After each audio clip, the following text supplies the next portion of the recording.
So, I had my sculpture wrapped up overnight. I had the kitchen bag that was wrapped over it, and it was still very soft this morning, so I took some of it out and I'm letting it sit up. You see I have my paper towels that I have stuffed up under some areas to keep them supported. I've turned over my skull so that the other side is drying out a little bit, but still keeping a bit of saran wrap with a little bit of water put on, and the saran wrap right where I'm going to be attaching it to the body. Again, the arms here, I have the ends that are being kept moist with the saran wrap while I'm letting the rest of it set up. Now, this one, I've been posing it on these paper towels because I want it to be in this kind of bent position. You can use paper towels, you can use anything really, a box if you want it to take this shape. The thing is, clay is moldable. The more times you move it back and forth, the less strong it is if it's at a certain point in its drying phase. So in sculpture, you do want to go slower rather than faster. I have a little bit of extra clay here that I'm keeping, and I'm keeping it wrapped up. I might need to use it later. I added some more clay to my slip. Let's see how this is. It's goopy, but it's really like a clay paste, and that's what we want. We want it to not be like milk. It's more like somewhere between custard and yogurt, really.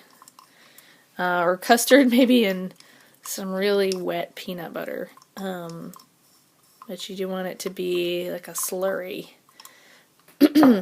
Okay, so now I'm going to prepare the body to add the arms. And when you're thinking about what do I want to add together first, think about weight. Think about how you're going to hold it. What is floppier? What is more dangerous?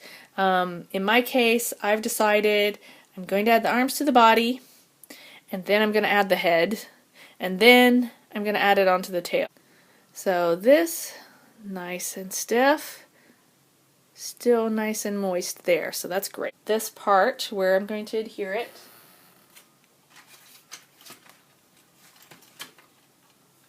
using again a toothpick. If you don't have toothpicks, I could use a screw, just something that you can scratch into your, and right now I'm using the screw. I should just use a variety of things because you can really do a lot with household items. So I'm lifting up the skin here. Even though I've kept it wet up at the top, it still has a skin, so I'm kind of lifting it up like that. So that when I put the slip on, it will go into the clay. Okay, now I'm going to prepare the arm part, and this is much easier because it's a lot wetter. But that's okay because I'm going to squish it in. So I'm going to do all this. Get that nice and ready. I really like the way that looks like fur too. And I might, go back and kind of do some on the body part, but it's a lot harder to do there, so it's not as easy, but I kind of like it, so I'm going to keep working at it. Okay.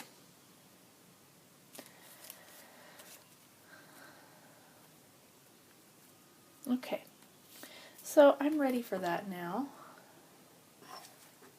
I'm going to take my slip,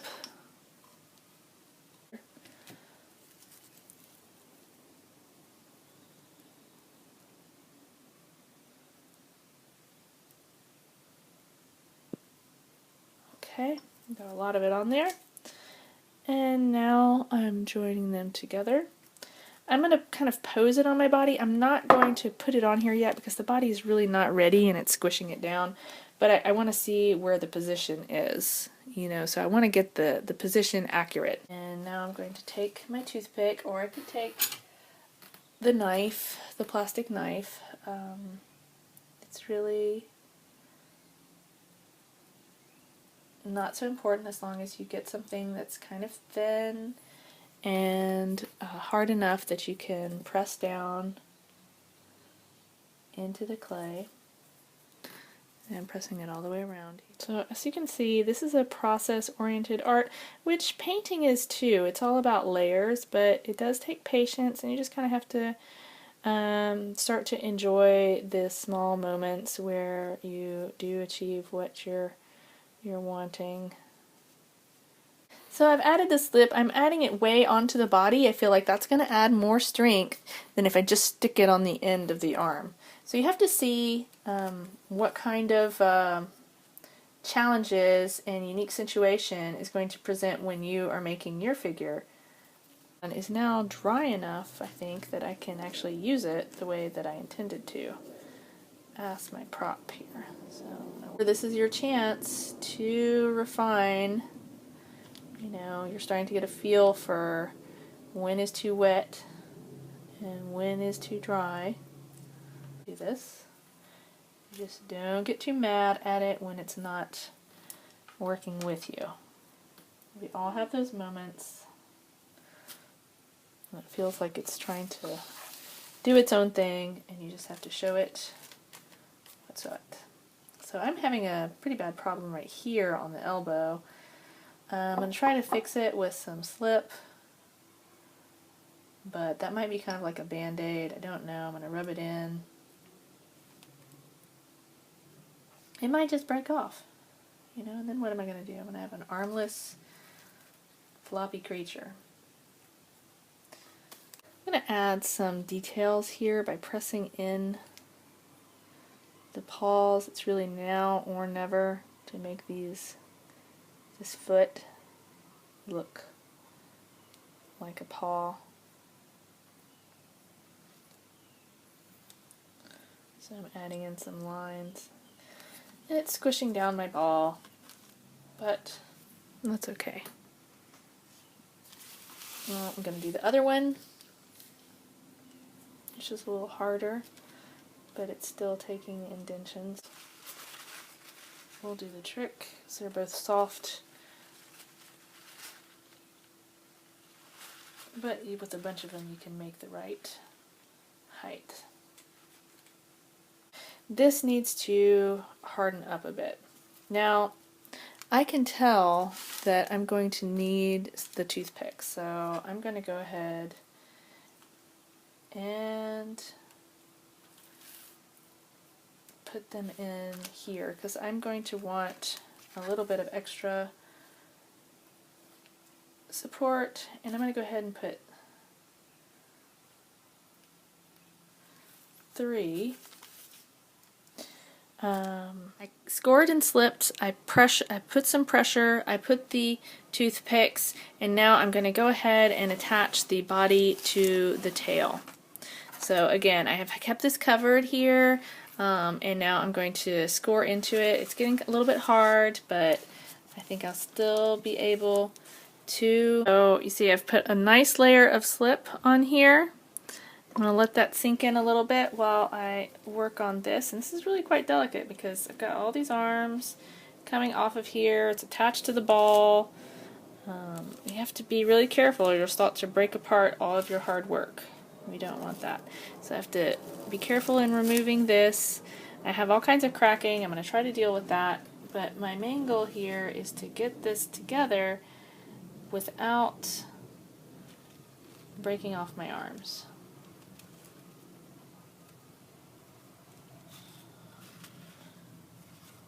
So, it's the head. I think I'm going to need to prop this head temporarily because it's just weighing down too much. So, I have some things handy, mostly paper towels. And I'm going to prop them. You really need to have something soft like this around so that you can prop because we just don't have octopus arms to help us hold up all the parts of our sculpture. So I'm adding, I added a big glop of slip here to the sides because I had some breakage, and I'm kind of compressing and I'm working this in hopes that when it dries it will stick together. It might not. you know, I may have to work with some cracks. So this has gotten a bit big.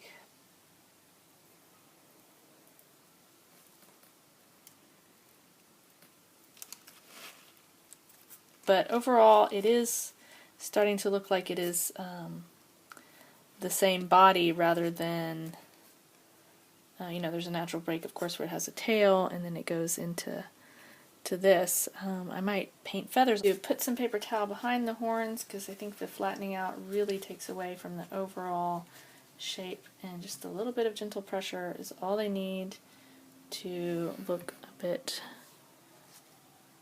perkier.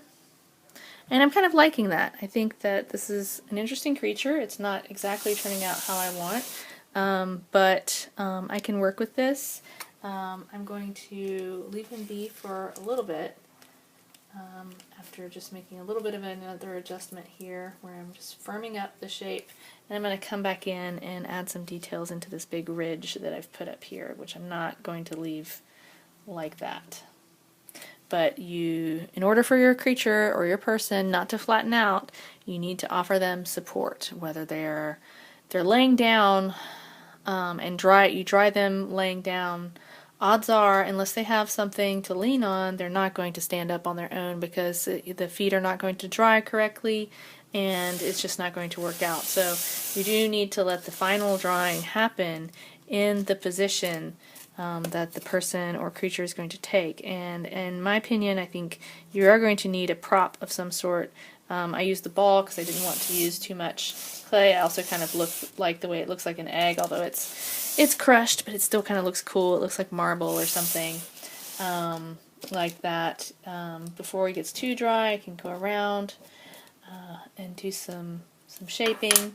So I have carefully propped up, you know, it doesn't look pretty, and you're going to see it when it's finally dry, but he needs all of this stuffing in there, and just be careful not to wrap your sculpture around what you're stuffing up under here for props. But if I didn't have that, it would just collapse because it's too soft to hold its shape.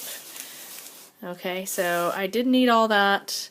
I am kind of interested in the form. Not everything worked out the way that I wanted. I'm careful to do some final adjustments where I can. I'm not forcing the issue. I wish the head were up higher, but it's not going to happen. So I changed what I could. I could change these ends of the horns because they were still flexible enough, and that gives the sculpture some forward leaning, which brings the eye forward and is more interesting. Okay, so I let him set up for a little while, and I'm calling him a him because I don't know. I think he's a fella. So I let him set up for a while, and now I'm going to take my scissors and cut some sort of feather shapes into this crest.